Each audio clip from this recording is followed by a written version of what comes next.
All right, good morning everyone. I'm Shannon Phillips. I'm the chair of this meeting. I'd like to call this meeting of Public Accounts to order. I'm the MLA for Lethbridge West, and I'm pleased to be joining you here on Treaty 6 territory this morning. As we begin, I'd like for folks in the room to introduce themselves for the record, please, Deputy. Good morning, Roger Reid, MLA for Livingston McLeod, Deputy Chair. Garth Rosal, MLA, Vermilion, Lloydminster, Wainwright. Good morning, Cyril Turton, MLA for Spruce Grove, Stony Plain. Good morning, Jordan Walker, MLA, Sherwood Park. Good morning, everyone. Peter Singh, MLA, Calgary East. Good morning, Tavinder Toor, MLA, Calgary Falconbridge. Good morning, everyone. Jackie Lovely, Camrose constituency. Marlon Schmidt, Edmonton Gold Bar. Marie Renault, St. Albert. Good morning, Raki Pancholi, Edmonton Whitemud. Good morning, Nancy Robert, Clerk of Journals and Committees. Good morning, Aaron Roth, Committee Clerk. And I know we have two members of the committee on video conference. Could they please introduce themselves? Jackie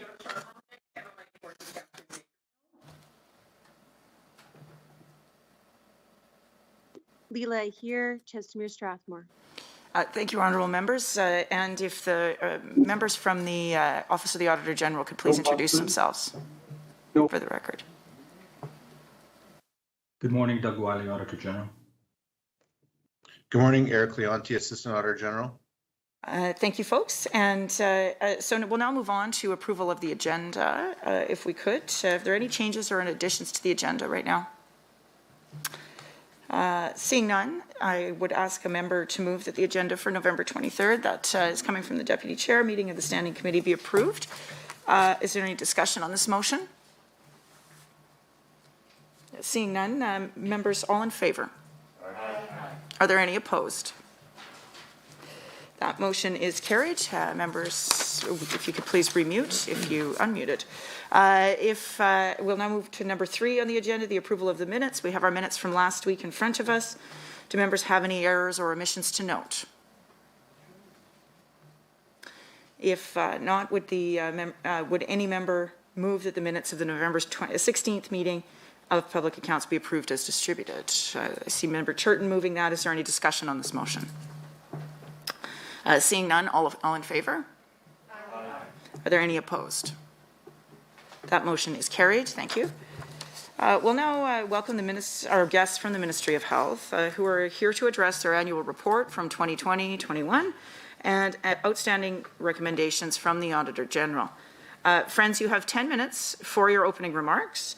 In terms of introducing yourselves, all that I ask is that, Deputy, when you first speak, introduce yourself for the record, and then if any other officials speak, just introduce yourself the first time for Hansard so that they can properly assign you or attribute your comments in the record. So I'll now turn things over to the Ministry. Deputy, your time begins when you start speaking. You have 10 minutes. Thank you, Madam Chair. Good morning. My name is Paul Winnick. I'm the Deputy Minister here at Health. We appreciate the opportunity to meet with the committee to discuss Alberta Health's 2020-2021 annual report and the Auditor General's outstanding recommendations. With me in the room today are Associate Deputy Minister Bryce Stewart, Mr. Aaron Newmeyer, the Assistant Deputy Minister of Financial and Corporate Services, Dr. Dina Hinshaw, the Chief Medical Officer of Health, Mr. Evan Romano, the ADM of Health Service Delivery, and other officials from the ministry are participating virtually in the meeting. Dr. Verna Yu, President and CEO of AHS, will have further introductions in a moment. To begin, I want to thank the Office of the Auditor General for its desire to improve the health system for all Albertans. We take the Auditor's recommendations seriously and work hard to implement them. The Health Department has 13 outstanding recommendations. 9 of them related to chronic disease management, seniors care in long-term care facilities, mental health services, and processes for physician billings are fully implemented and undergoing follow-up work by the Auditor General's Office. 2 recommendations relating to primary care networks are fully implemented and ready for follow-up. Implementation is in progress for 2 other recommendations, and we will continue to work with the Auditor General's Office as we proceed. Turning to Health's annual report, I'll recap some of the department's key accomplishments from 2020-2021 Focusing first on our pandemic response. Based on the advice of Alberta's Chief Medical Officer of Health, government implemented and adjusted public health measures as necessary to reduce the spread of the virus and ensure our health system had the capacity to treat COVID-19 patients. Among the highlights, we implemented a provincial COVID-19 testing program to track cases and outbreaks. We expanded virtual care options so doctors could provide medical advice to patients over video or phone.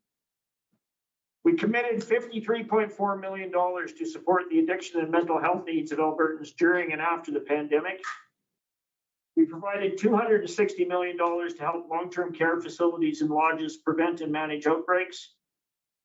And in December of 2020, Alberta began providing the first doses of COVID-19 vaccine to healthcare workers and long-term care residents, then to the most vulnerable as more vaccines became available.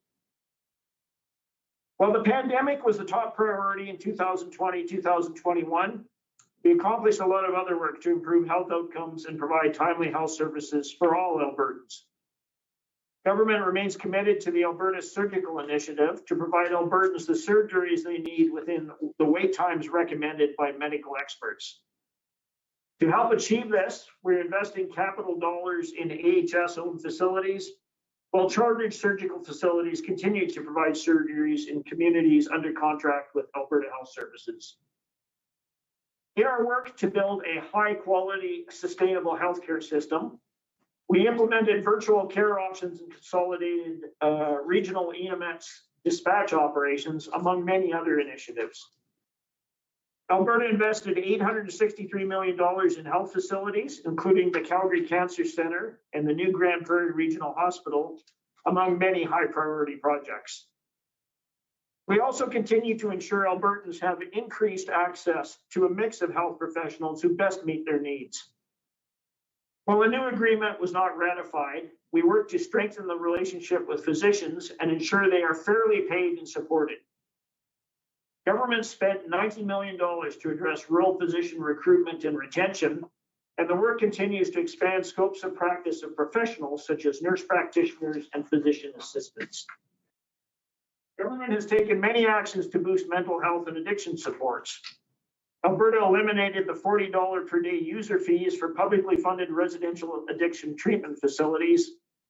We introduced the opioid agonist therapy gap coverage program and expanded the virtual opioid dependency program using technology to link Albertans to supports, no matter where they live. Finally, Alberta supported many ongoing population health initiatives to increase access to health services for Indigenous Albertans and communities, and to implement the Tobacco, Smoking, and Vaping Reduction Act. Thank you, and I will now pass the floor to Dr. Yu for her comments. Good morning, everyone. I'm Dr. Verna Yu, President and CEO of Alberta Health Services. Really thank you for the opportunity to provide some opening remarks.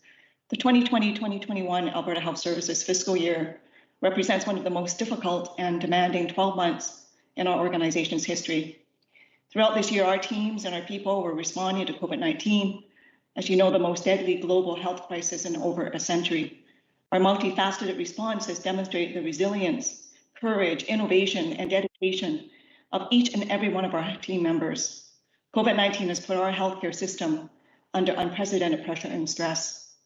Our impactful responses to COVID-19 has been a testament to our incredible frontline staff and our dedicated, passionate leaders. Our single provincial healthcare system gave us the ability to deploy staff across Alberta, to transfer patients within the province to ensure they received care, and allowed us for a coordinated, consistent approach to COVID-19. Alongside our effective response to the pandemic, we maintained continuity of care during a time of physical distancing, finding new ways to serve Albertans and meet their physical and mental health needs. We found alternatives to traditional ways of delivering care, such as moving from in-person chronic disease management classes to virtual. And similarly, we also made the shift to other services such as addictions and mental health services, including group counseling. In fact, our virtual health strategy, which included a 3-year roadmap, was accelerated exponentially to transitioning in-person clinic appointments to virtual appointments in a matter of weeks. Our 2 main virtual home hospital projects, Virtual Hospital in Edmonton and Complex Care Hub in Calgary accepted even more patients to keep them safe and healthy in home rather than in a hospital unit. Both projects use digital patient monitoring to collect patient data that informs clinical decision-making and leverage existing supports in the community, such as home care teams and specially trained community paramedics who can perform treatments and diagnostics in the home setting. All of this enables patients with complex health conditions and those recovering from surgery to receive high-quality acute care from a multidisciplinary team at home rather than in hospital. Both programs cared for a total of 530 patients this past fiscal year compared to 296 the previous year, representing nearly an 80% increase. Despite the critical effective focus on COVID-19, AHS also pushed forward on other crucial work. Wave 2 of Connect Care launched on October 24th, 2020, and involved acute and long-term care sites, along with pharmacy, diagnostic imaging, and Alberta Precision Labs in suburban Edmonton, along with dialysis and renal care programs on the Walter C. Mackenzie campus in Edmonton. The 2020-2021 fiscal year also involved planning for the Wave 3 launch at select AHS North Zone sites less than 2 weeks after the end of the 2020-21 fiscal year. Due to the pandemic, Accreditation Canada spring and fall surveys took place from September 27th to October 2nd, 2020. This involved 22 Accreditation Canada surveyors interviewing more than 900 staff, physicians, patients, and families. The survey results highlighted the excellent work being done, especially with the COVID-19 response, and stated that AHS is accreditation ready, meaning that we live up to accreditation standards each and every day. Over this period, we have also progressed on implementation of 66 of the AHS review recommendations in 2020-2021 fiscal year. $83 million of savings were achieved through a mix of ongoing and one-time savings. I would also like to thank the Office of the Auditor General for its work over the years to help improve patient care, efficiency, and safety in our healthcare system. AHS has already taken significant steps in addressing the recommendations outlined by the OAG. Working with Alberta Health, AHS has developed the CT-MRI Action Implementation Plan in response to the ministerial directive to reduce DI wait times, improve intake, prioritization, and scheduling protocols. AHS has acted on all OAG recommendations. At this point, AHS has 11 outstanding OAG recommendations, 2 new recommendations related to CT-MRI services, for which detailed implementation plans have been developed and shared with the OAG. 9 recommendations are currently reported as fully implemented and are currently being followed up on by the OAG. These are related to chronic disease management, seniors care and long-term care, mental health services, and expense claims.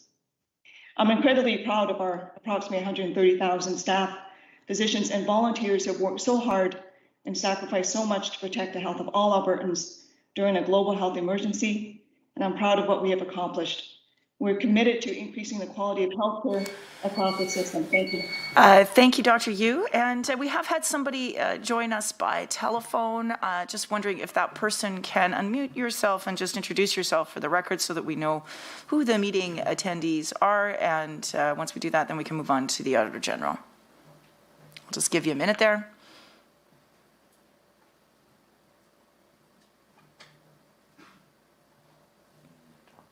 Yeah, you're talking, but we cannot hear you. Maybe introduce yourself in the chat and we can move on with the meeting business, shall we? Mr. Wiley, please, from the Auditor General's office. Thank you. Well, good morning, committee members. It's great to be with you again. I'll take just a couple of minutes if I could. I'd like to provide the committee with an overview of our recent audits, as well as the status of the follow-up work that we're doing within the ministry. First, I'd like to discuss the financial statement audits. As part of our annual financial statement audit work, we do audit the Department of Health transactions as part of the consolidated financial statement audit of the province. In addition to that, we conducted separate financial statement audits of Alberta Health Services itself and its subsidiaries. Those subsidiaries include Alberta Precision Labs, Capital Group, and Care West. We also audit the Health Quality Council of Alberta. In all instances, in all of those financial statement audits, we were able to issue a clean audit opinion. Spend just a couple of minutes, again, status on our recommendations. You've heard from the Deputy and the CEO. I'll just give you a sense of where we see that we're at in the process. We're currently in the examination phase of our follow-up work relating to the recommendations for seniors' care in long-term care facilities. We're doing that work in parallel with a new performance audit that we're completing on the COVID-19 response in the continuing care facilities. Our follow-up work for our recommendations to improve systems in the delivery of mental health services is nearly complete, and we'll be reporting the results of that work in the near future. There are also a number of outstanding recommendations from our chronic disease management audit that you heard both the Deputy and the CEO refer to, and we're presently in the examination stage of our follow-up work on that audit. Recently, the department indicated they're ready for us to follow up on the recommendations relating to the primary care networks, and we plan to begin that work in early 2022. We're currently in the process of following up our recommendations relating to physician billing and the Alberta Health Service expense claims. And finally, I'd like to highlight that we did issue a report this past year in April relating to the use of publicly funded CT and MRI services. And in that audit, we identified a number of different areas for improvement that you've heard earlier that both the department and AHS are working to resolve. I'd also like to thank both management groups here today for their cooperation and assistance during our audits. It certainly does make the process more efficient, so we really do appreciate their full cooperation. That concludes my opening comments, Chair. Thank you, Mr. Wiley. And so we'll now move on to our first questioning block. We will begin with the official opposition. We are in the in-session 2-hour meeting, so we have a 12-minute block to begin. And I recognize Member Pancholi, please. Thank you, Madam Chair, and thank you to all the officials from AHS and from Alberta Health for being here today. I want to begin by saying if we interrupt you at any point, it is not to be rude. We have very limited time, so I would also ask, if possible, that you keep your responses as direct and concise as possible. So page 16 of the annual report 2020-21 reads that the COVID-19 response was, quote, based on the advice of Alberta's Chief Medical Officer of Health and as approved by Cabinet. And then, of course, pages 17 to 20 of the annual report outline the department's COVID-19 pandemic response. So specifically, my questions deal with COVID predictive modeling, and information that was received through a Freedom of Information request. And my questions are for Dr. Hinshaw. On September 17th, 2020, Dr. Hussein Usman, the Executive Director of Public Health Surveillance at AHS, wrote to his counterpart at Alberta Health about predictive modeling and what work was being done in the department to prepare for the second wave. So I'm going to quote from his email now. Quote, we are getting multiple requests internally from AHS for COVID-19 projections. I wanted to know if Alberta Health is doing any modeling work so that we can avoid duplication, end quote. In response, Dr. Amy Colquhoun at Alberta Health responded in about 2 hours, and let me quote from her response email, quote, there is some modeling related work, but nothing planned regarding projections. This is purposeful. We've been advised not to pursue projections, given that the outcomes of such work may not be supported by all leadership. I would suggest not pursuing this work yourselves, end quote. So my question to Dr. Hinshaw, who in the leadership within Alberta Health gave this explicit direction not to do modeling projections to be ready for the second wave?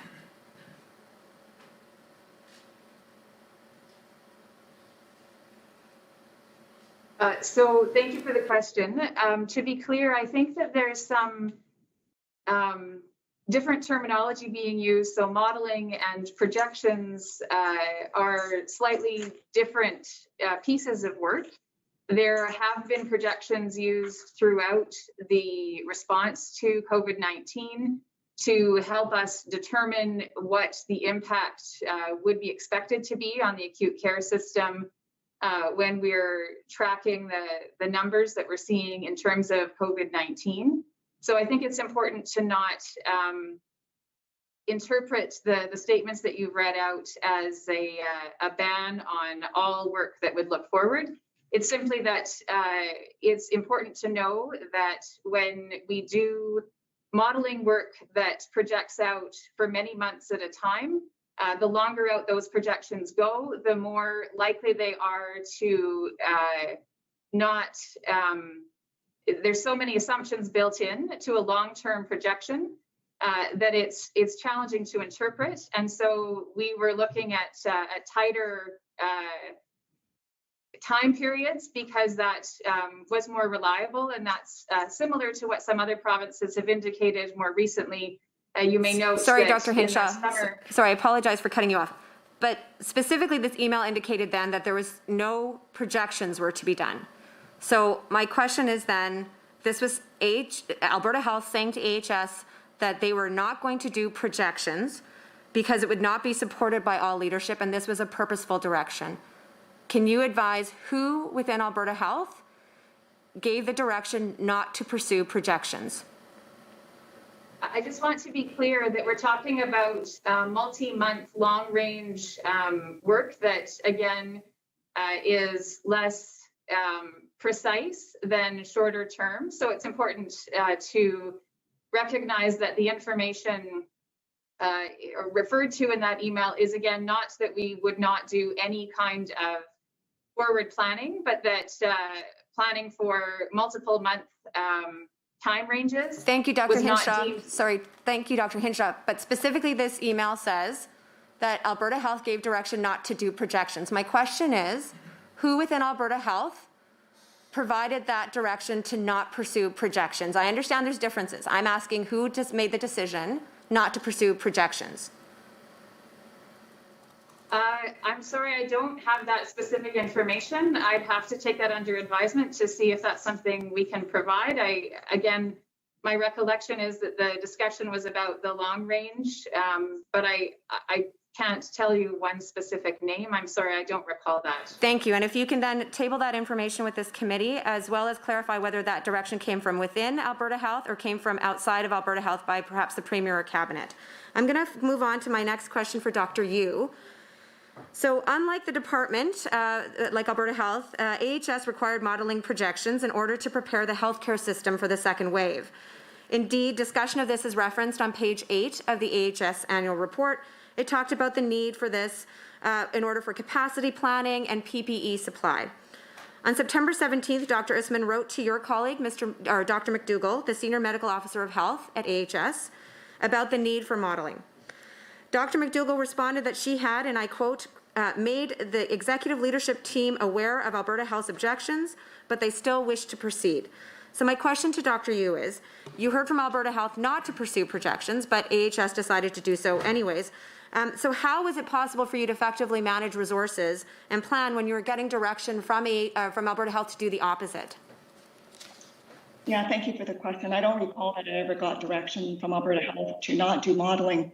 The type of modeling that we do in the system is really based on what we call sort of short-term capacity issues, and it's called the early warning system.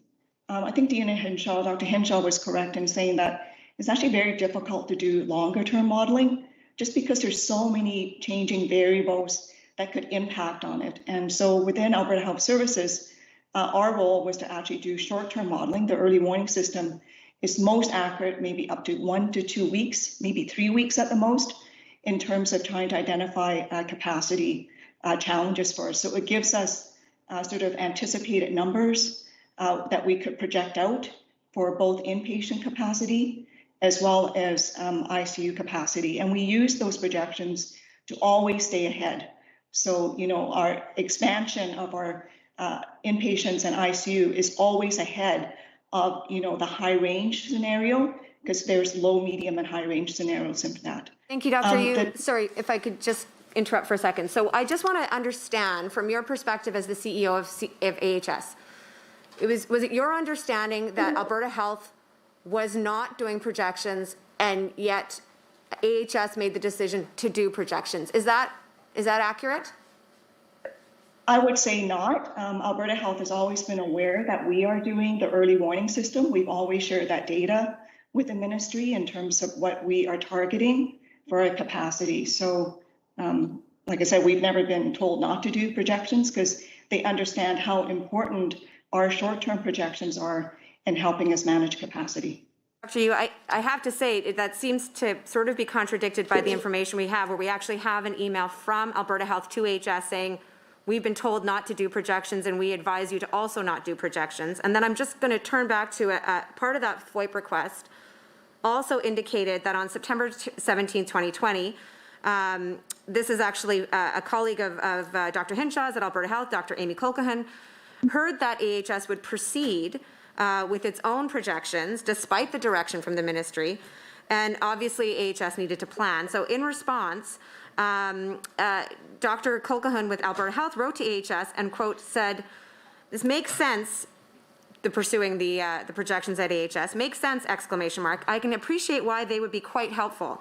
Just thought you should be aware of the feedback we've received on projections, in particular long-term ones, end quote. So it seemed to be that AHS was told that Alberta Health did not recommend doing projections because leadership wouldn't support it. AHS decided to do projections, and Alberta Health even said, I get it, I understand why you would want to do projections, but just wanted to let you know we've been told not to.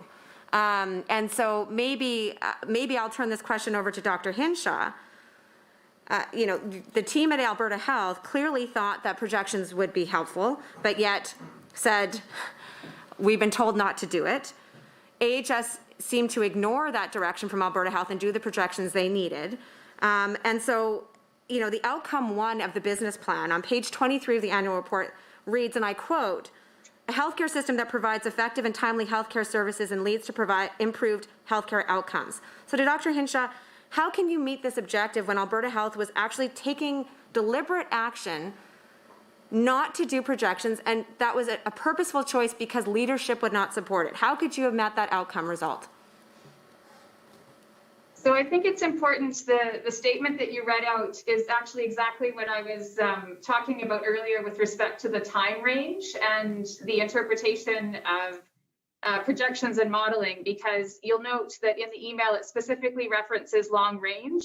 And what I was trying to articulate earlier is that there was not a stop on looking ahead, but we were not doing the long range multi-month forecasts because we had seen that the precision, the further out that we got, was not as tight as when we were doing shorter time intervals. So just want to be clear that this is not about a binary question. It's about the types of timeframes that were being used, and again, it's more about the different interpretations of those different timeframes and how the reliability is just difficult the farther out you get from the point in time that you do those calculations. So again, thank you, Dr. Hinshaw. It really is. I appreciate that. However, I understand the projections depending on if they're short-term or long-term, but I think the challenge here is that it clearly was evident from these emails that both Alberta Health officials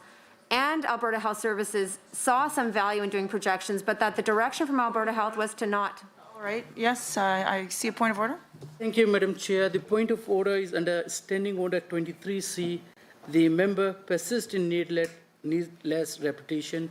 Madam Chair, the committee has convened for the purpose of considering the Ministry's account. The matter has been previously raised and answered already, and we do not need to hear it again as it is an unnecessary repetition, Madam Chair. Thank you. Yes. It's been long-standing practice of this committee to allow members to ask questions until they get an answer that they're satisfied with. You know, the member is clearly just playing for time here. I just recommend that this isn't a point of order, and we let the member continue with her line of questioning. I agree that I do not see a point of order here. The member didn't even get to the actual question that she was following up with, so we're going to let her do that. And if she is persisting in needless repetition, honourable member, we'll call her at that time on that. Okay? Thank you. Please, Member Pancholi. Thank you, Madam Chair. So I simply want to say that there appears to be on the record that there was a difference between what was done and what was advised by the officials, both with Alberta Health and Alberta Health Services. But I will ask, you mentioned that you didn't want to do long-term projections. So how far out were projections acceptable? We know that both the federal government and Ontario published medium to long range projections around this time. How far out was acceptable for Alberta Health? So the projection timeframe, again, depended on the purpose of the work being done. As Dr. Yu noted, there were projections done by AHS that were approximately 2 to 3 weeks out in that shorter range. All right, thank you. And we'll now go over to the government side. We have block 1, which is 12 minutes. Honourable members, I see Mr. Singh, please. Thank you, Madam Chair. I would like to thank the representative of the Health Ministry for being with us today, as well as the Office of the Auditor General. And my question is about the COVID-19 response of the ministry here. And on page 17 through 20 identifies the ministry's response to COVID-19 during the 2020-2021 fiscal year. I want to focus on the supports provided to continuing care, especially the annual report notes that there was $260 million in additional funding provided to protect staff and residents. And can the ministry provide more detail on how these funds were allocated and the other measures used to support and protect continuing care? I'm curious to know about this, as Calgary East has the Clifton Manor continuing care. Thank you, Madam Chair, for the members' questions. I'm going to lead off, and then I'll ask ADM Evan Romano if he's got anything to add. Early in the pandemic, the government of Alberta saw the impact of COVID-19 on the continuing care sector, and an immediate investment of $260 million was announced in funding for long-term care, designated supported living, and seniors' lodges. Funding helped meet the extra costs associated with preventing and managing the outbreaks, and the funding helped operators pay for increased costs during the pandemic, and some of these included increased hours for personnel, nursing and care staff, increased hours for housekeeping, food services, and health screenings and security staff, equipment and supply costs, such as the additional personal protective equipment that was required, as well as cleaning supplies, accommodation revenue offsets and compensation for COVID-19 related vacancies due to sites in outbreak and the positive increase in accommodation rates at the onset of the pandemic, a wage supplement of $2 per hour to compensate healthcare aides at contracted sites for the extra work necessary during the pandemic. And this also helped to alleviate the financial burden for those who normally work at several sites, but were restricted to just one site because of the pandemic. This provincial funding was made available to operators through their existing contracts with Alberta Health Services and the Government of Alberta, and has continued throughout the pandemic into the current fiscal year. Relating to public health measures, the government's response has evolved over the course of the pandemic. As emerging evidence has become available, experts' understanding of the virus has been established, and the need to balance the impact of public health restrictions on resident quality of life as well. The Chief Medical Officer of Health orders specific to single site staffing, visiting restrictions, and operational outbreak standards were adjusted over time to reflect those considerations.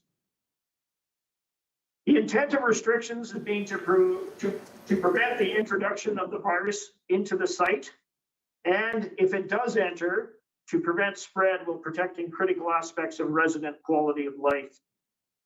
These measures included visiting restrictions, some restrictions to resident activity, active health assessment screening, quarantine and isolation requirements, continuous masking for staff and visiting persons, enhanced cleaning and disinfecting, as well as hand hygiene and physical distancing requirements. The orders also directed additional measures in outbreak and for all staff in long-term care and designated supportive living to work at one site only. This is also expected of licensed supportive living and hospices experiencing an active outbreak. To offset the impact of staffing shortages on resident care, in addition to the funding mentioned previously, the government supported several workforce supply initiatives, including paying for healthcare aid practicums to enable students to finish their programs earlier, and providing the flexibility for nursing students to be eligible to work as healthcare aides. I'll just ask ADM Evan Romano if there's anything you would like to add. Sure, thank you, Deputy. I would just add an important component with how these funds were allocated was based on ongoing and iterative engagement with continuing care operators and their associations, as well as with residents and their families through Towns Hall and close engagement. So I think it's important to highlight that while these dollars were targeted throughout, it very much was based on ongoing and evolving needs throughout the pandemic. Thank you. Can I just ask a quick request of the folks in the boardroom, because you are in a boardroom and Hansard is having a hard time potentially attributing comments because there's 5 of you or whatever. So Deputy, when different people are speaking, if you could just say your name for the record so that they can attribute the comments properly. When it's one person in a box and their name is at the bottom, they find it easier. When it's a bunch of blurry people at a table, it's more difficult for them. So please, Honourable Member. Thank you for answering this question here. And on page 61 of the annual report goes into some detail about the early vaccine rollout, which is obviously a significant part of the COVID-19 response. The annual report notes that by the end of the 2020-2021 year, 533,699 Albertans had received a single dose, and that 101,298 had received a second dose. Can the ministry provide more detail into this early part of the vaccine rollout and any of the lessons has been learned? Yes, thank you. Once again, Deputy Minister Paul Winnick. The Alberta's vaccine distribution triage system was targeted initially to individuals with the highest risk of severe outcomes, including the elderly, the immunocompromised, and those in care settings.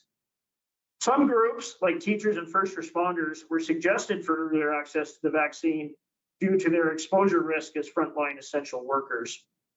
The province did not have an adequate supply at the time to accommodate all of these requests, so difficult choices had to be made. Healthcare workers were deemed to have a higher exposure risk to people with COVID-19 than other essential workers who did not work in the healthcare system, hence the reason they were prioritized. Allowing priority distribution to all frontline workers, such as teachers or first responders, would have limited access to other groups who are at risk for severe outcomes, such as elderly Albertans and those in care settings. And I will stress once again that the infrastructure was in place to administer the vaccines, but there was a supply constraint, I think that you're aware of at the national level coming in. And although the COVID-19 vaccine was top priority for the department in 2020-2021, what did the ministry do to ensure that other crucial vaccines were still being delivered to significant levels? Once again, Deputy Minister Paul Winnick. Alberta Health Services Public Health, and I will ask ADM Mercury if she wants to add anything to what I have to say to this, is the sole provider of routine provincially funded childhood immunization programs, and that's at the infant, the preschool, and the middle school level.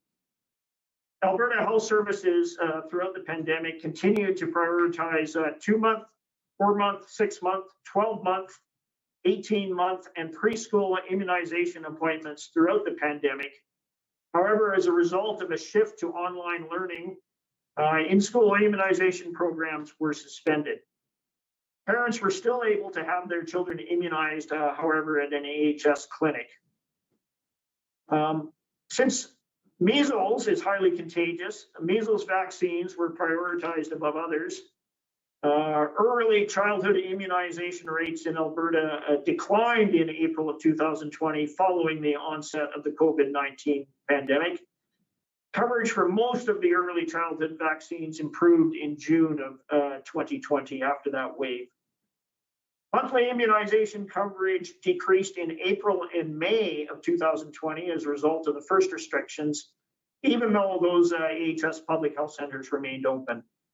AHS is committed to catching up on those routine provincially funded in-school immunizations by the end of June of 2020. But catch-up programs may be impacted should a shift to online learning be needed at any point. Once again, I'll just ask ADM Matthew Mercredi if she would like to add anything to that response. Good morning. My name is Trish Merrithew Mercredi. I'm the Assistant Deputy Minister of Public Health and Compliance. Deputy, I think you summed it up very nicely. I would simply add that last year, Alberta achieved the highest rate of influenza immunization we've ever had, where we were able to successfully provide vaccine to 37% of all Albertans. Thank you. And again, thanks for answering here. And on page 19 and 20 of the annual report, highlight some of the IT solutions and supports that the department initiated in 2020-2021. I want to focus specifically on AB Trace Together. Alberta was the first North American jurisdictions to use this technology as part of its pandemic response. So I would like to know more about it. Okay, thank you once again for the question, Deputy Minister Paul Wennick. As of the 4th of March of 2021, there were approximately 310,000 users of Alberta Trace Together. 70 users of that app identified 573 close contacts to contact tracers. The uptake admittedly was lower than jurisdictions such as Singapore, which achieved a 70% rate. As of November 12th this year, 8.8% of Canada's total population are active users of a COVID alert, just for benchmarking. As of July of 2020, in Australia, 21.6% adopted their app. And in the UK, approximately 50% of the population adopted the app there. So once again, I just relate that as benchmarking.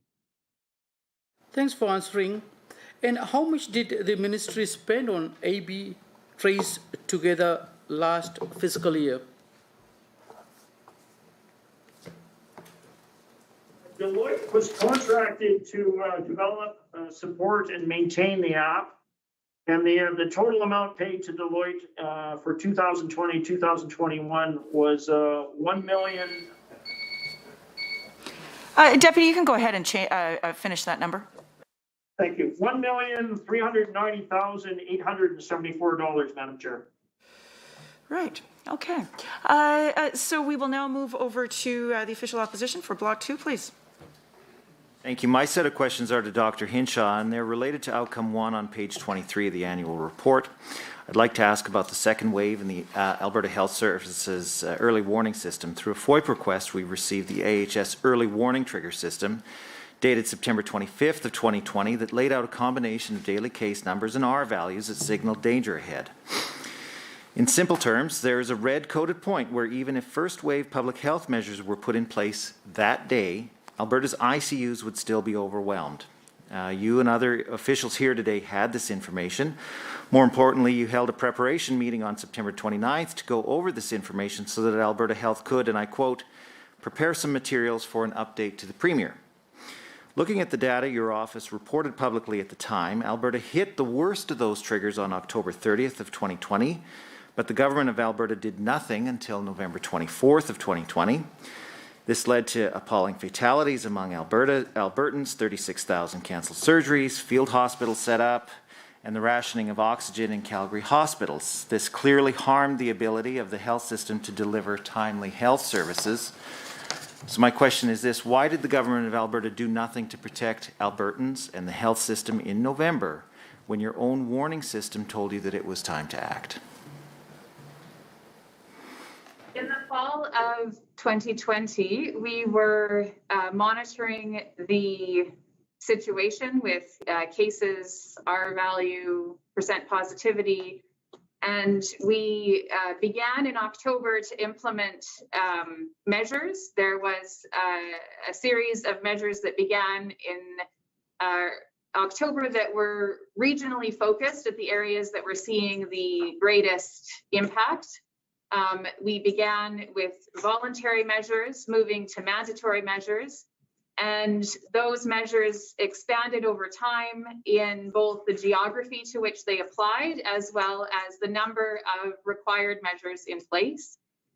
As the impact of COVID-19 grew, the measures grew as well. And so in late November and early December, there were a significant number of measures put in place that led to the reversal of the growth trend and the decline of that second wave. So actions were taken in a stepwise approach, beginning with least restrictive and moving into most restrictive, beginning in a targeted geographic sense and expanding to province-wide measures over the months between October and... Thank you, Dr. Hinshaw. When did you raise with Premier and Cabinet that it was time to implement health measures? On what date? There were multiple meetings over that time period. We had discussions about health measures again throughout that entire multi-month time period because, of course, those measures that were put in place were at the direction of Cabinet. So each one of those steps required approval.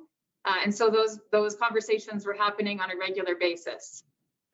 Thank you. And if Dr. Hinshaw could table the dates that she had these meetings with the Premier and Cabinet to tell about the implementation of health measures, I would appreciate it. Now again, with respect to outcome 1, through all of October, cases were soaring, system was flashing red, there were no further public health measures. On October 1st, we had 173 new cases. October 6th, we had 406 cases, kept rising. It wasn't until November 24th that serious public health measures were announced, and by that time we had 1,500 cases a day. So that's nearly 2 months when the early warning system was flashing red without serious additional public health measures, and we see nearly a year later the same results play out. So what lessons didn't you learn during Wave 2 that led to these mistakes being repeated a year later in Wave 4? To be clear, which is it a specific question about this report that you'd like to ask? It absolutely is. What failings from Wave 2 did you highlight? What learnings did you take from failing to act so early in Wave 2? So just to recap, measures were started in October. Thank you, Dr. Hinshaw. I don't need a recap. You've already provided us with that. What failings did Alberta Health identify in their action in Wave 2 that could have prevented future waves? We've seen around the world that waves are not entirely preventable. COVID-19 has changed over the course of the past 2 years. It's mutated, as you know. We know that the response in Alberta has always attempted to balance minimizing the direct harms of COVID and minimizing the indirect harms of restrictions. Mr. Hinshaw, I have 3 minutes left. What failings did you identify? Point of order, Chair. Yes, Dr. Hinshaw, I have a point of order on the floor. Yeah, 23C, the members persisting in needless repetition here. This is, I think, the third time they've gone at this question. I would encourage the member to stick to the report itself, and also the fourth wave is outside the scope, Madam Chair. That occurred in August of this year, which is well outside the fiscal year. Thanks. Thank you, Madam Chair. It's clearly obvious from the member's question that the question is about the learnings from the second wave, which is clearly within the scope of this annual report.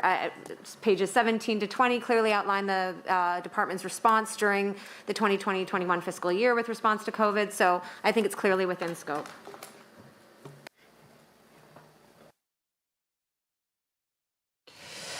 Thank you. I think we will not find a point of order at this time. What we will do is simply express a caution to the honourable member, and if the officials choose not to answer a question, that is also their right. However, they have certain duties at this committee. And those are also clearly enumerated within the Legislature Assembly Act and the standing orders. So I will provide that reminder to officials and the reminder to folks in the room if the officials do not want to answer a question, then we can move on. Thank you. Please proceed. Thank you. So my question was to Dr. Hinshaw. What lessons did you learn from failing to act early enough to prevent the second wave that could have been implemented to prevent future waves? Lessons that were learned throughout every wave were applied to planning and to conversations about responding to future waves. It was clear that the seasonality of the virus was something that we needed to pay attention to from the significant spread we saw in the fall of 2020 and winter.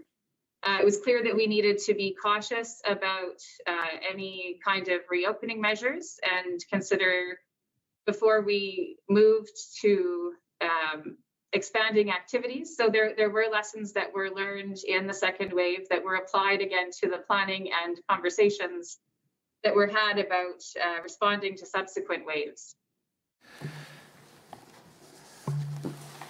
Remarkable. My next questions are for Dr. Yu at Alberta Health Services. The information, can you tell us how you managed to keep Alberta Health Services staff staff morale up, as everyone saw the data at the same time, while we were seeing no action from the Premier during the period from the end of September to November 23rd of 2020? Yeah, thank you for the question. Verna Yu, Alberta Health Services. I think it's been very, very challenging for our staff over the past almost 2 years in dealing with the pandemic. It's been very tiring. Many of them have not had vacations. They've been fatigued. The work has been very difficult. They've been doing more overtime, doing more shifts. And so I think overall it's been very, very stressful for our staff. And we've worked very hard at providing additional internal supports within our organization, especially around mental health supports. We know that that's been the #1 disability claim going forward. But I think even just acknowledging that has been, I think, something that the staff can relate to. I do know that public support for our staff has made the biggest difference. So for example, when there was the thankful campaign where people would put positive messages for our staff in their front door windows, that actually made a huge difference for our staff. And the foundations have also been very helpful in providing timely supports of gratitude for our staff. So I think everything helps. Other things we've done is sort of bringing counselors on site to talk about safety within our psychological safety within our facilities, and then obviously providing them with additional tools around coping strategies. So just giving you a multitude of different things that we've supported, as well as support from the public. Thank you. What did AHS do to get the government to act to prevent the second wave? I think from our perspective, what we do is we provide information to the ministry about any concerns that we may have. And as we mentioned, we rely a lot on our early warning system. Thank you, Dr. Yu. We'll now go back to the government side for, I believe it's a 9-minute, right? Yeah, so Mr. Walker, please. Thank you so much, Madam Chair. And just to begin, I want to thank the Deputy Minister, Dr. Verna Yu, and Dina Hinshaw, and all senior staff for being here and for all the great work you do, including during the pandemic, which has been an incredibly stressful time for Albertans, the first pandemic in 100 years, and also congratulations on the great success with the vaccine rollout. My community of Sherwood Park is among the most vaccinated in Alberta at 90%, and I thank you for those efforts, and also my constituents. My question will begin with progress on Alberta's surgical initiative, which is a very important initiative. Albertans want the wait times to come down on various surgeries. So while the pandemic certainly was front and center in 2020 2021, the ministry was still responsible for delivering all the other programs and services that Albertans need. I know that the pandemic certainly interfered with surgical wait times, but the ministry still would have been working on other initiatives. One of the major initiatives listed in the annual report is the Alberta Surgical Initiative on pages 23 and 24. What progress was made on the Alberta Surgical Initiative in 2020-2021 to reduce wait times? Thank you for the question, Paul Winnick. Despite the pressures brought on by the pandemic, work continues to reduce wait times for Albertans through the Alberta Surgical Initiative. And at the end of my response, I will ask ADM Andy Ridge, who oversees that particular initiative, if he has anything to add.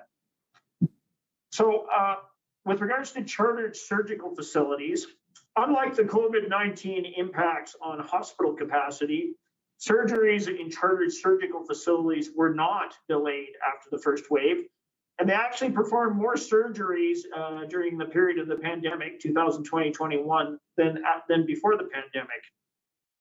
2 requests for proposals were planned for release in 2021.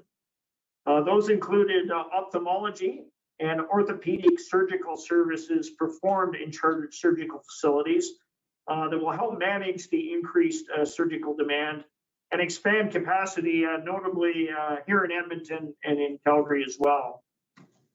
On the capital side, there was the construction of new operating rooms in Grand Prairie, and that was completed in 2021. With regards to Alberta coding access targets for surgery, standardized waitlist measurement and coding has now been rolled out across all eligible Alberta Health Service sites.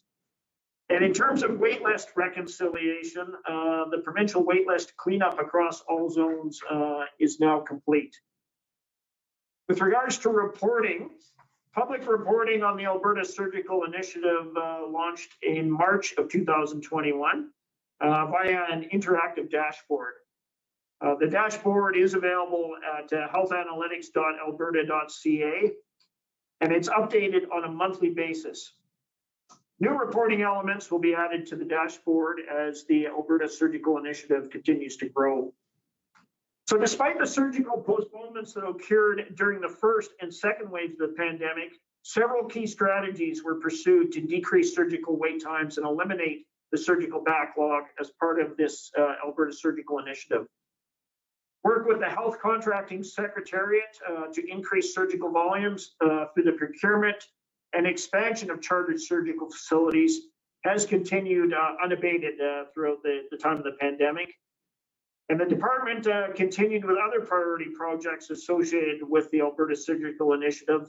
And these included capital projects, health workforce planning, clinical care pathway development, quality initiatives, and specialist referral management. And capital projects were ongoing or being planned in Calgary, Edmonton, Edson, Grand Prairie, Lethbridge, Medicine Hat, and Rocky Mountain House. Once again, I'll just ask if ADM Andy Ridge has anything he would like to add to that. Thank you, Deputy. Yes, Assistant Deputy Minister Andy Ridge with Alberta Health. Just to build on the strategies that were put in place prior to the pandemic to address wait times and address increased surgeries across the province, positioned Alberta well, not only through Wave 2 in the recovery, but also to take targeted efforts and to build off the Alberta Surgical Initiative to address the COVID-specific surgical backlog. And as a result, the implications in Alberta on recovery were far more progressive than what we were able to see in other provinces. So again, the Surgical Initiative has positioned us well, not only addressing wait times, but also in helping to manage through the early waves of the pandemic. Thank you so much for all that great and very thorough information, Deputy Minister and ADM. I now want to turn my attention to red tape reduction. This is a very important initiative of our government. We are open for business again. Alberta is booming, including in my area, seeing major investment and job creation. And a big part of that is also red tape reduction, including in government ministries. So reducing unnecessary red tape is one of the main commitments of this government, with the commitment to reduce red tape by 1/3 by 2023. This is obviously an ongoing process for all ministries. Pages 21 and 22 of the annual report summarize the progress made during the 2020-2021 year, but I would like a bit more detail if possible. One item mentioned on page 21 is the amendments made to the Health Professions Act. Can the ministry explain how the amendments contributed to reducing red tape? Yes, thank you. Paul Winnick. The amendments consolidated common requirements, reduced the size of professional regulations.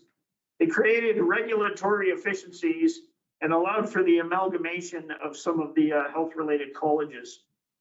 This resulted in significantly shorter professional regulations, eliminated the need for many proposed regulatory amendments, and provided more flexibility to professional and regulatory colleges to actually manage their own policy changes, essentially driving it down to the level it should be. And this was supported by a priority RTR submission from Covenant Health as well. Many good ideas coming from there. Thank you very much. And now I just wonder, Deputy Minister, did regulating new professions under this act contribute to reducing red tape overall, would you say? I'd say yes, absolutely. An example I'll use is acupuncturists were the last remaining profession to be regulated under the Health Disciplines Act. The acupuncturist profession regulation came into force on December 30th of last year, bringing the acupuncturist profession under the Health Professions Act. And this change then enabled the repeal of the Health Disciplines Act, contributing to a significant reduction of health's baseline RTR count. I think there are about 104 examples or reductions there. There are a number of other items outlined on pages 21 and 22 of the annual report that are attributed that are in that regard. Yes, thank you. Thank you so much. And just finally here in the time remaining, Deputy Minister, and to your senior staff, how did the ministry ensure that any reductions in red tape did not negatively impact the delivery of frontline services to Albertans last year? That, of course, is very important. Thank you. Thank you.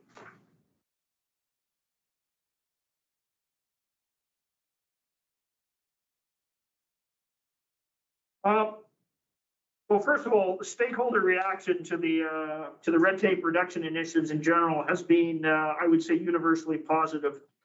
And a number of thank you, Deputy. I'm sure we'll have an opportunity to get back to it. We'll now move on to the official opposition for 9 minutes. I'm recognizing Member Renault, please.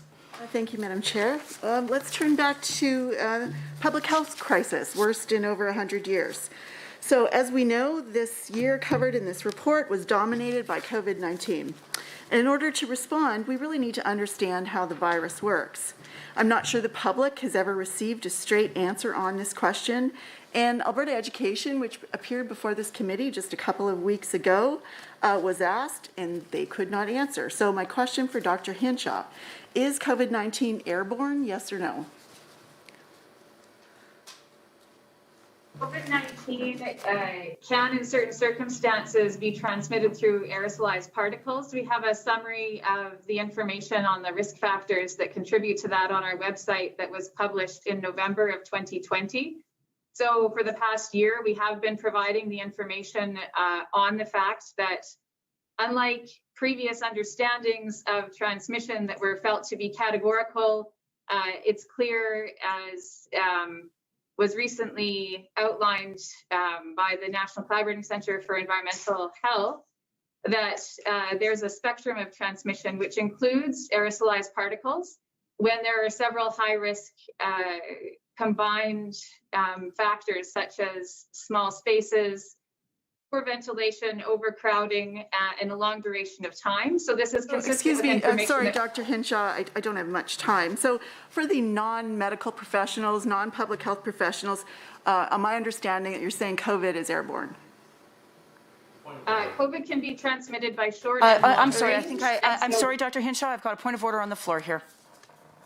Yes, thank you very much, Madam Chair. Point of order under 23B. Well, I appreciate the questions about the COVID-19 virus, in essence, that I know the member is very interested to ask. However, public accounts is about policy implementation. The questions that she's going on right now regarding just the nature of the virus itself, which would be very similar to what my son's high school class would be asking. There's probably more appropriate places to be asking those types of questions versus focusing on the work that taxpayers are wanting us to focus on this morning at public accounts. Please, official opposition. Thank you, Madam Chair. I'd simply say page 16 of the annual report clearly indicates that the COVID-19 response, which is the subject of this debate, was based on the advice of Alberta's Chief Medical Officer of Health. So the understanding by the Chief Medical Officer of Health of how the virus is transmitted is clearly pertinent to how that response was developed. And that is what we're the subject of this committee today.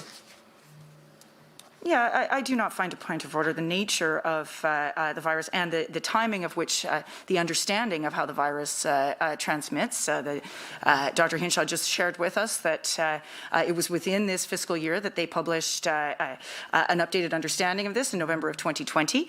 And the understanding of how the virus transmits will go to our review of how PPE was procured.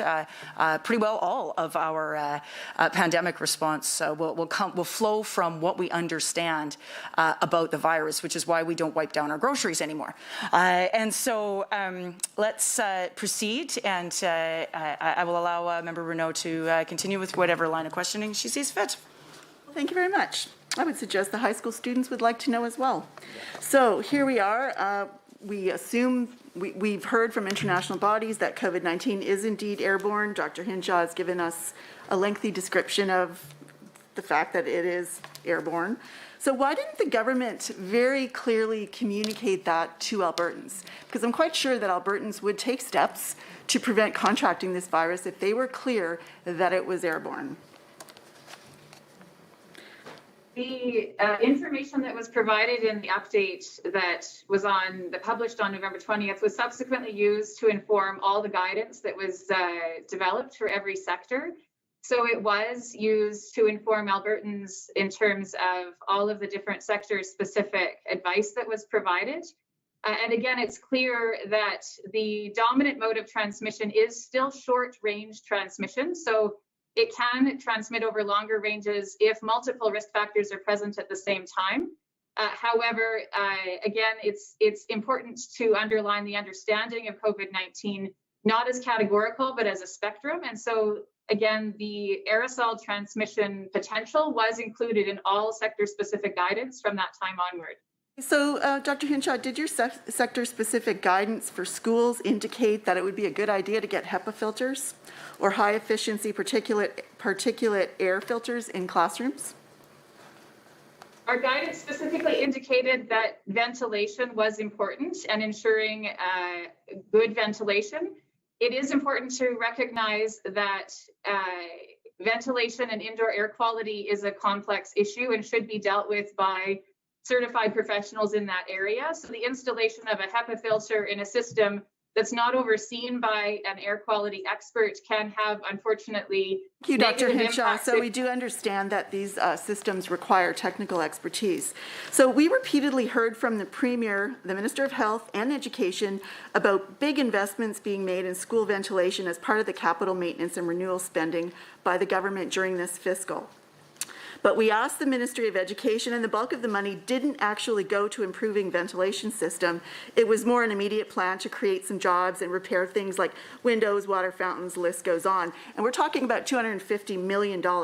So my question is, did the Chief Medical Officer of Health provide advice that the funds should have been spent to improve ventilation in schools? And if that was the case, do you know why that advice wasn't predominantly followed? We provided advice to education about the COVID minimization, the COVID risk minimization measures. There's no one single measure by itself that will be sufficient. And so we provided that list in our guidance that's publicly available in terms of all of the things that would minimize the risk of COVID transmission. Mr. Hinshaw, if I could just clarify with you. So as the department, so Ministry of Education was looking to spend $250 million. Were there any questions to your office about, is it a good idea to invest in HEPA filters or improve ventilation systems in the schools in Alberta?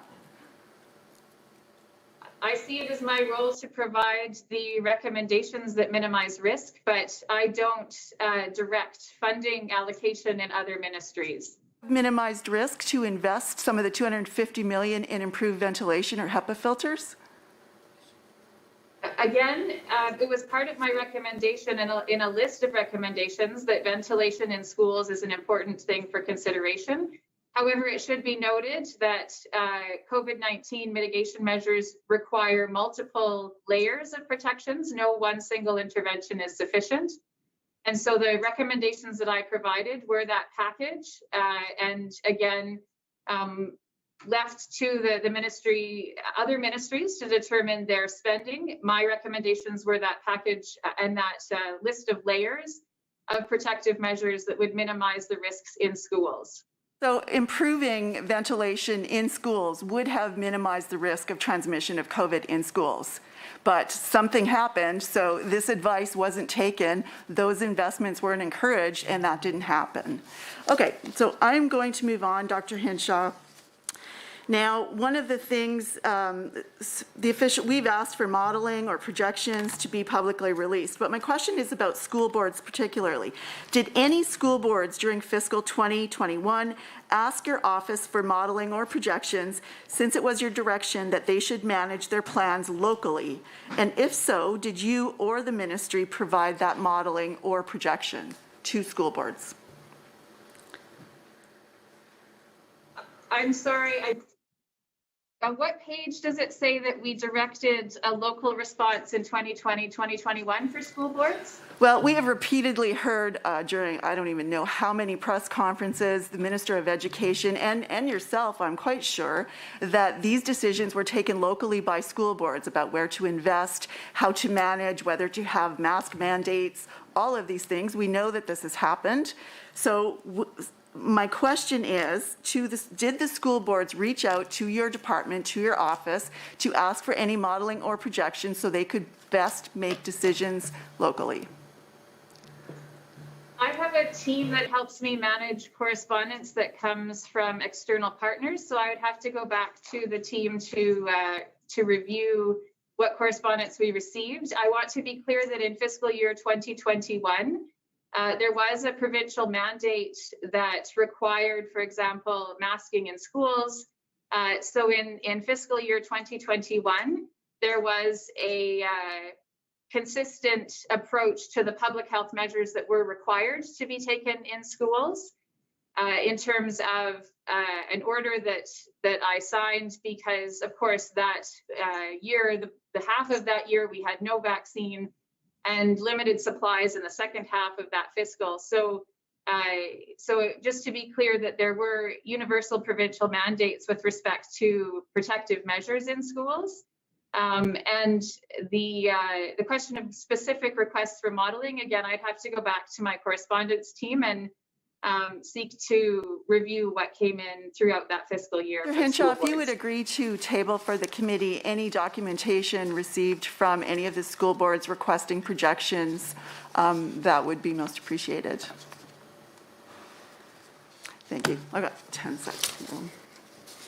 I'm good. All right, we'll now move over to the government side for the next block, please, of 9 minutes. Thank you, Chair. And I just want to start by saying thank you to the department, especially Dr. Hinshaw, and thank you for your role. I think Alberta was going through a very tough time, and the role you played, I really want to say thank you. Thank you on behalf of Albertans, and especially the residents of Calgary Northeast. And congratulations again for running a highly successful vaccination In Calgary Northeast, 99% population is fully vaccinated with the first dose. So thank you. Question-wise, I want to start with outcome 2.2, which focus on the implementation of approved recommendations from the review of Alberta Health Services. The question for the ministry is to provide the detail on what progress was made to implement these recommendations during 2020-21. Okay, thank you for the question, Paul Winnick. The implementation of the approved initiatives from the Alberta Health Services Review Implementation Plan will realize savings while improving access and making the healthcare system work better for Alberta patients. The end result will be a more sustainable health system, better suited going into the future. In October of last year, government approved Alberta Health Services to proceed with 66 initiatives, and 16 were approved as early initiatives in May of 2020, and an additional 50 initiatives were approved in October of 2020 to move forward. To date, approximately 22 of the 66 approved initiatives have realized savings. Were tangible results realized during 2021 from implementing these recommendations? And what metrics did the ministry use to monitor this? Yes, thank you. I should add, before I answer as well, I'll just remind Dr. Yu at the end if she would like to ask anything. Or add anything, I should say. Alberta Health Services realized $83 million in savings last fiscal year from beginning to implement the approved portion of recommendations from the Alberta Health Services Review Implementation Plan. Progress has been made with advancing virtual healthcare options, consolidating regional EMS dispatch operations, expanding the use of chartered surgical facilities, as we've heard, to free up hospitals to perform more complex surgeries, and finding administrative and back office efficiencies. While minimizing disruption to managing the COVID response, Alberta Health Services was able to find some of its most significant savings through additional reductions in discretionary spending to the tune of $28.5 million. Carefully managing overtime, realizing $12.1 million, and making changes to Alberta Health Services liability insurance services for $9.3 million. All the recommendations have a financial target along with key performance, workforce quality or safety measures where appropriate. And a couple examples, in optimizing clinical staffing, AHS would look at measures such as nursing units achieving targets, health quality indicators, and the skill mix associated with quality. And to ensure that the organization and staff are able to move forward with the recommendations and changes, Alberta Health Services has dedicated change management plans in place. Madam Chair, I'd like to give the opportunity to Dr. Yu if she would like to add anything, as she's obviously implementing these changes. Yeah, thanks very much, Deputy Winnick, Verna Yu, CEO of AHS.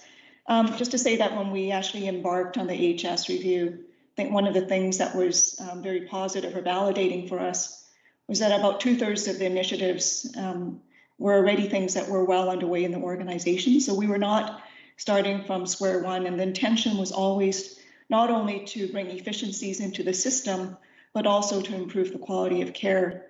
We know that best practices and quality of care always results in efficiencies. And so we're very pleased with our work over 2020-2021 fiscal year.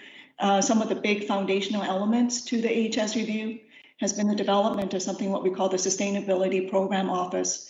And this actually brings in savings initiatives, not just from the AHS review, but also beyond the AHS review. And so putting sort of a well-functioning, centralized process that actually allows us to track and monitor and make sure that there are no unintended consequences has been very positive for the organization. Thank you.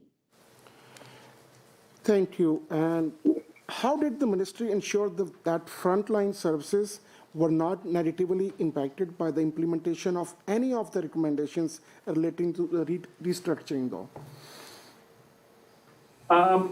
Thank you. In the fall of 2020, After releasing the Alberta Health Services Review Comprehensive Implementation Plan, government's direction to Alberta Health Services was to take a long-term and gradual approach to the implementation and to make sure that patient care remained paramount throughout this journey. Alberta Health Services was directed to only proceed with a portion of the recommendations identified in the implementation plan, with, I stress, no job losses for nurses and other frontline clinical staff. Any reduction in full-time equivalents would have been through attrition only. Alberta Health Services has hired over 2,500 staff to ensure that the health system had the resources to respond to the pandemic, regardless of the budget. Government spent $1.5 billion for health-related COVID-19 costs in 2020 and 2021, and has committed $1.25 billion for 2021, 2022 in the COVID-19 recovery plan contingency. And once again, I'll just provide an opportunity, if she wishes, for Dr. Yu to add anything. Thank you, Verna Yu, CEO, Alberta Health Services. But just to state that, in addition to what Deputy Winnick had commented on, we do actually follow very closely the quality metrics as well as our workforce metrics, truly, as I mentioned, to make sure that we deal with any potential consequences that we didn't anticipate. I think we've got mitigation plans to sort of identify any issues, especially with the workforce challenges. And overall, I think that, as I said before, we're quite pleased with the amount of savings that we've brought forward without any impact to the frontline services as stated. Thank you. Outcome 2.4 on pages 35 and 36, which focus on working with, quote, independent providers to develop long-term care and supportive living spaces in community, and modernize the continuum care legislative framework to enable more integrated care. Could the ministry provide a detailed update on the progress made to this outcome during 2020-21 year? Yes. In 2020-2021, more than 2,600 new continuing care spaces have been approved, are under construction, or in the planning spaces, or in the planning stages. And these include, if you break down that figure, projects announced by government, there's 599 there. Approved projects actually underway as we speak, 1,473. And the projects previously offered by Alberta Health Services, number 528 to make up that 2,600 figure.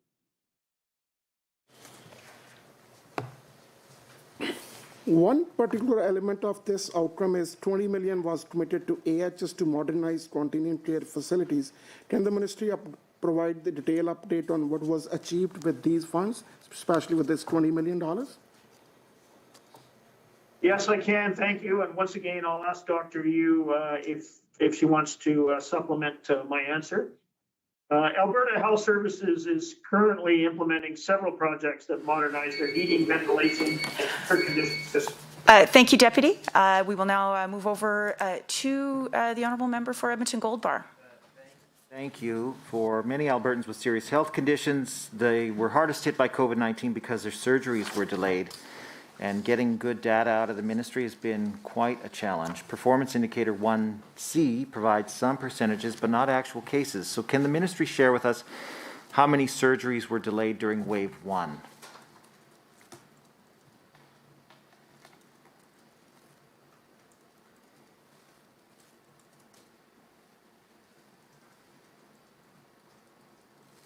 Thank you for the question.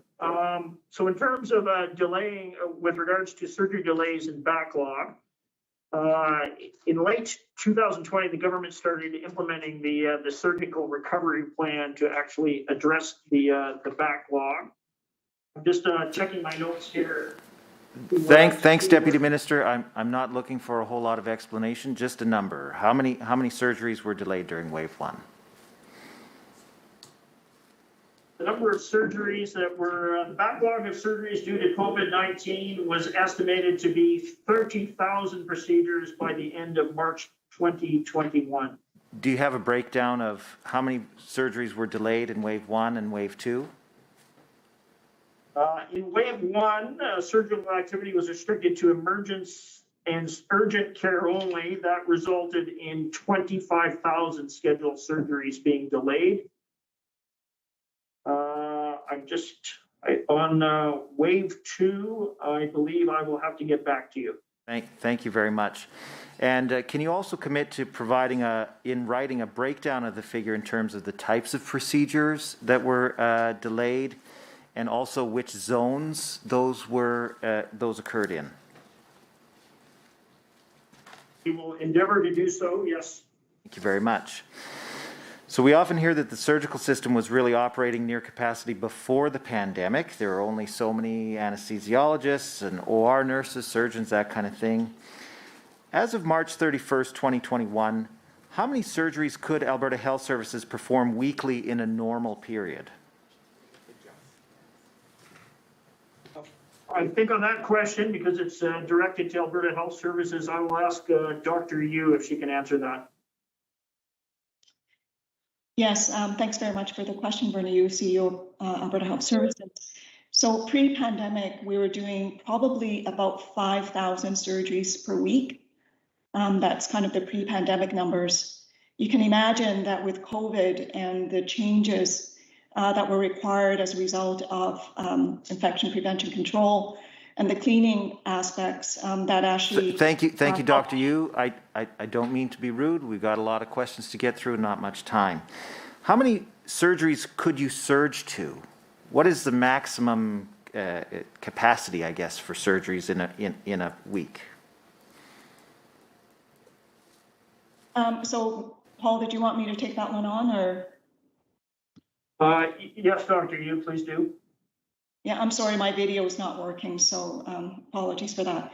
But just to say that when our maximum surgeries, probably about 5,000 per week, perhaps we could go slightly over that, but that's kind of our maximum number, if that's the question you're asking. Oh, okay. So that's the maximum number, and is HS always operating at that maximum number of surgeries during a normal period? Like, if we can remember back to pre-pandemic times, is that the normal number of surgeries that you would always complete? Yes, on average it is. Okay, so that's a sustainable number. You could do that every week for forever. Correct. Okay, thank you. So are you saying that there's no surge capacity in surgeries, that you couldn't increase beyond 5,000 per week? We have increased our plan with the Alberta Surgical Initiative without the pandemic is to actually increase beyond our normal activity to potentially up to 6,000 surgeries, which would take us up to about 125% of normal activity.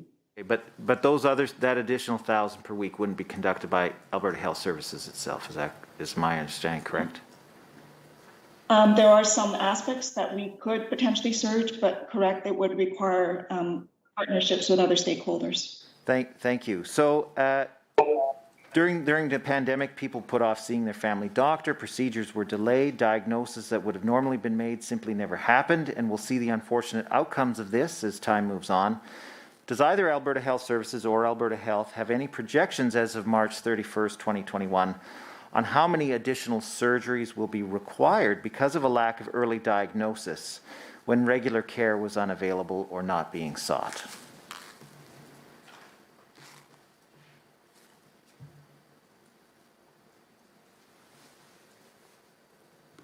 Take that on again, or? Yes, please do, Dr. Yu. Sorry, I'm having a hard time with the computer here. Go ahead. Bernie Yu, CEO, President, again, apologies for my camera. We can say that we can get back to the numbers in terms of the additional the wait list that has been created as a result of the waves. And in fact, we actually did catch up on the backlog. We are currently working on a recovery plan. Sorry, Dr. Yu, you may not have understood. I may not have phrased my question correctly. How many additional surgeries would be required because of a lack of early diagnosis? You know, somebody could have been diagnosed with something that could have been prevented, but left it too long, now has to have surgery, that kind of thing. Do you have any projections on that up to the end of March of 2021? So that's a very good question. We actually don't know what that is. We're working on that component, but that is kind of a big unknown for us right now. Okay, thank you. I'll turn it over to my colleague from Edmonton-Whitemud. Thank you, Madam Chair. I'm going to use the remaining time in our block to read in questions into the record. We're asking that you table with this committee written responses to the following questions. Number one, on the Alberta Trace Together app, since it was operational and over the course of this fiscal year, can you provide the committee by month how many people had downloaded the app, how many active users on average per day, how many cases identified because of the app, and how many people directed to isolate? Number two, can you please provide a cost estimate for this fiscal year of the total spent by the ministry on the Alberta Trace Together app, both in terms of contracts awarded and internal Alberta Health resources? Number three, can the ministry identify on a per capita basis how much was spent on the app per case of COVID-19 formally identified? Number four, the health advocate reports to the Minister of Health, and she was operating during the pandemic. Can the ministry please identify the total number of reports to improve the pandemic response passed on to the minister or the ministry from the advocate? Likewise, can the ministry identify the total number of recommendations to improve the pandemic response made by the advocate and any reports, briefings, or recommendations by the advocate during that fiscal year related to the pandemic? Number five, can the ministry please identify how it responded to each recommendation made by the health advocate during fiscal year 2020-21 related to the pandemic? Number six, of the 30,000 surgical procedures backlogged as of March 31st, 2021, can the ministry break that down by type of surgery and provide a cost estimate by procedure to get caught up, including the supplemental cost of overtime and additional staffing required? Number 10, in fiscal year 2021, how many general practitioner resignations, retirements, relocations were there from the Chinook Primary Care Network? And what was the ministry's recruitment and retention strategy and cost of recruitment in Chinook PCN as of March 31st, 2021? Question 8. As we entered the second wave of COVID-19, the Premier and the Minister repeatedly stated restaurants and bars were safe. On November 12th, it was announced that for 14 days, bars would be required to end liquor sales by 10 p.m. and close by 11 within regions that weren't given an enhanced status. As of November 11th, how many total cases of COVID-19 were formally linked to bars and restaurants, and what percentages of cases did that represent? Number 12, similar question for group fitness activities. This is question 12. Group performance and indoor sports activities were prohibited in certain areas. What percentage of the total cases in those regions? Thank you. Thank you, Honourable Member. We'll now move over to the government side. I see Mr. Broswell, please. Thank you very much. I want to talk a little bit about addictions and mental health. Outcome number 4 in the annual report focuses on mental health and addictions, and the importance of providing supports for these challenges became paramount during 2020 and 2021. So I got a few questions about progress made on these outcomes during the last fiscal year. Objective 4.1 on pages 51 and 52 focus on implementation of the new mental health and addiction strategy. Can the ministry explain what progress was made last year in implementing the new strategy? If you could do that, please. Thank you, Madam Chair, for the member's question. And I will ask ADM Evan Romano if he wants to supplement my answer here at the end. As noted in the annual report, the recommendations from the Mental Health and Addiction Advisory Council will inform the government's actions to implement a recovery-oriented system of care in Alberta. The Council's report, entitled Toward an Alberta Model of Wellness, Recommendations from the Alberta Mental Health and Addictions Advisory Council, was submitted to government in early January of this year. The Council recognized the need to transform the way Alberta addresses addiction and mental health challenges.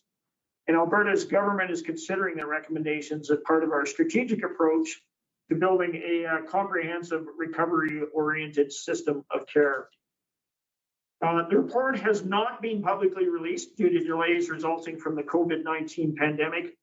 However, it has been reviewed and accepted by Cabinet. In response to the recommendations, a cross-government committee has been established and has already begun implementing many of the recommendations to help Alberta shift toward a recovery-oriented system of care. I'll just ask ADM Evan Romano, anything to add? Sure. Thank you, Evan Romano, ADM of Health Service Delivery. Would just add some more specific details that relate to very important populations, looking at rural, remote, and Indigenous communities. Additional work was also provided through government's commitment of $15 million over 3 years, so $5 million a year, through Alberta Health Services for honoring life, Indigenous youth suicide prevention, and Aboriginal youth and community empowerment strategies. There were also work, as noted in the annual report, where as of December 2020, 49 communities and organizations were funded to support this work. And this funding is so critical to build capacity to support youth well-being, including aimed at suicide prevention, life promotion, mental wellness, work experience, etc.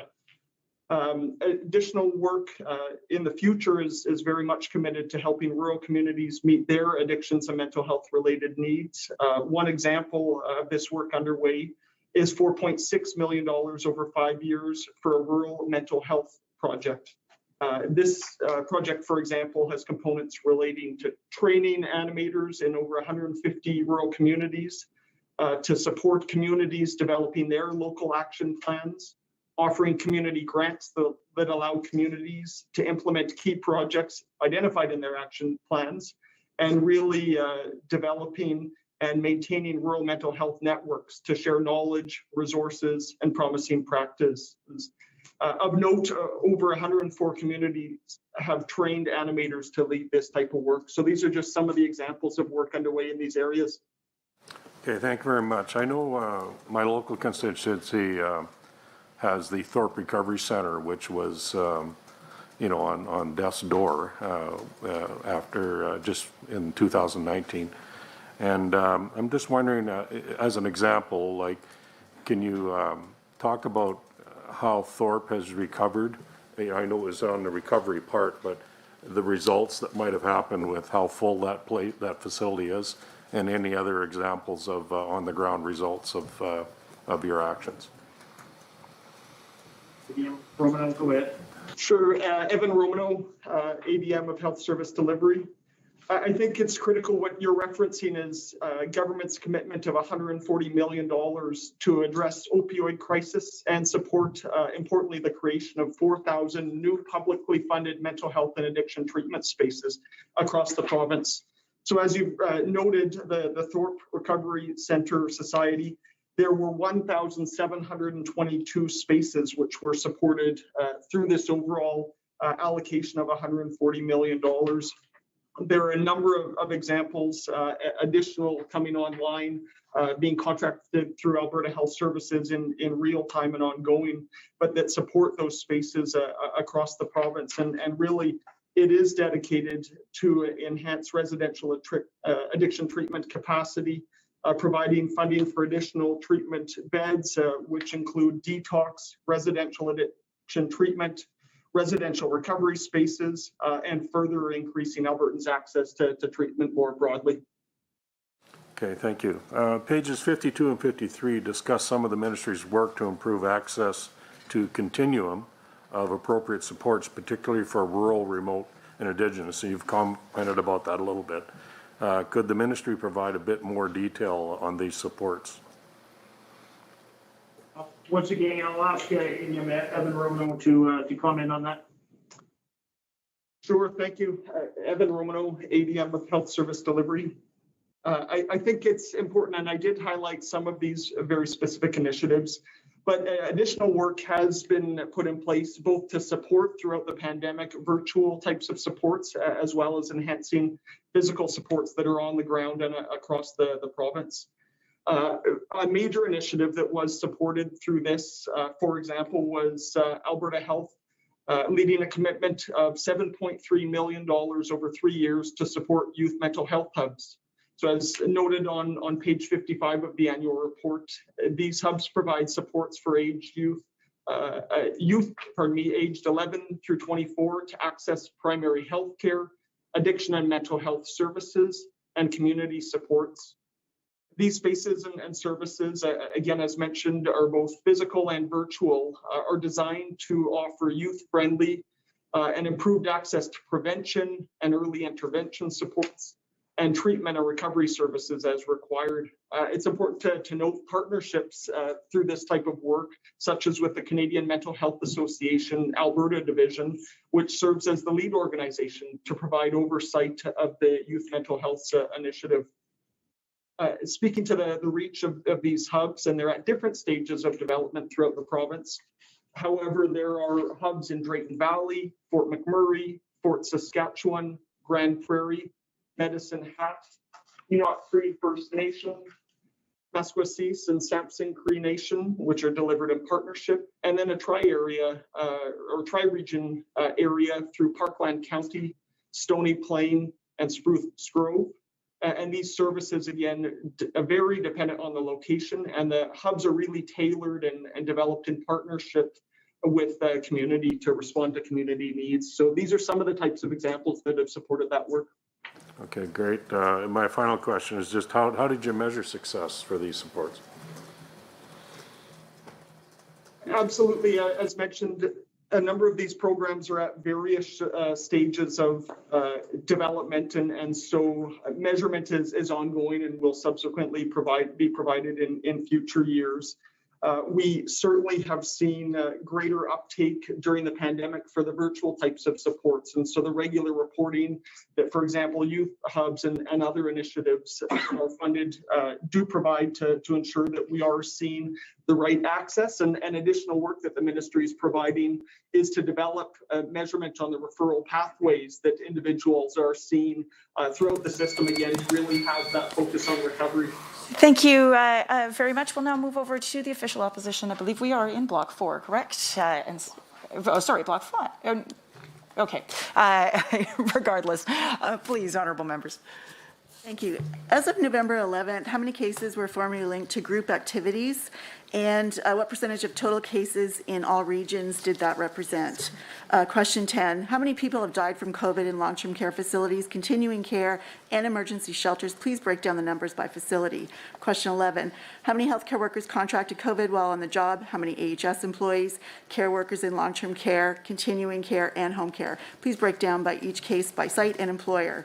Question 12, page 52, outcome 4.2, mental health and addictions, note 25 million for 231 community projects focused on mental health addiction. Break down each of the projects, location, anticipated outcome, and name of organizations, the total amount granted by health. Question 13, spending related to COVID-19 pandemic response accounts for the increased expense, which totaled approximately $1.5 billion. Can the ministry disaggregate the provincial and federal funding allocated to each of these initiatives? Question 14, how is the minister tracking the health impacts of patients who are affected by delays in receiving home care? Has the ministry undertaken a regional analysis to understand where in the province Albertans were most impacted by reduced home care service levels, and if so, what were the results of that analysis? Question 15, the ministry states that home care is critical support for hospitals during a pandemic, but staffing levels were reduced due to COVID-19 and requirements under the public health orders. What steps did the ministry take to address the challenges presented by staffing levels? Question 16, the ministry reported a $50 million decrease in spending on home care due to significantly fewer contracted home care hours provided through HS. How did the ministry ensure that patients requiring care still received care? How did the ministry monitor the health outcomes of patients? How does the ministry plan to take the spending variance into account for future budget planning? Question 17, over fiscal 2021, did AHS assess the morale and or mental health of its staff or contracted employees? If so, can you please table that information with the committee along with any comparator years, say 2018-19, 2019-20, to provide context? Question 18, page 66 of the Health Annual Report, Performance Measure 5B, shows how poorly Alberta fares when it comes to child immunization rates relative to the public. Knowing that getting people vaccinated would be a challenge, what work happened in advance of vaccine delivery to set the stage to active vaccine update when doses arrived? Question 19, I'm going to ask that both the ministry and AHS receive a copy of the excellent research briefing done by the LAO dated November 9, 21 by the Legislative Assembly of Alberta officials, and to provide answers in writing to each question in that document to this committee. Question 20, we saw a high level of external review conducted by KPMG, but I would like to hear from the Chief Medical Officer of Health. Can she provide in writing her top 3 lessons learned from the first wave of the pandemic and some very brief commentary? Can she also provide in writing her top 3 lessons learned from the second wave of the pandemic and some brief commentary? Question 21, for fiscal 2021, can the ministry tell the committee the dates on which either the department or the CMOH briefed the Premier and or Cabinet Committee? I appreciate Cabinet confidentiality. I don't need topics. I'm only looking for dates. Thank you, honourable members. I'll now go over to the UCP side, and then we have a small item of business after that. So please. Oh, it's, yeah, go ahead. Yes. Sorry. Another key responsibility of the ministry is to initiative programs that improve the general health of Albertans. Obviously, 2020-21 was dominated by the pandemic, and with good reason. But now I do want to explore other public health initiatives taken last year.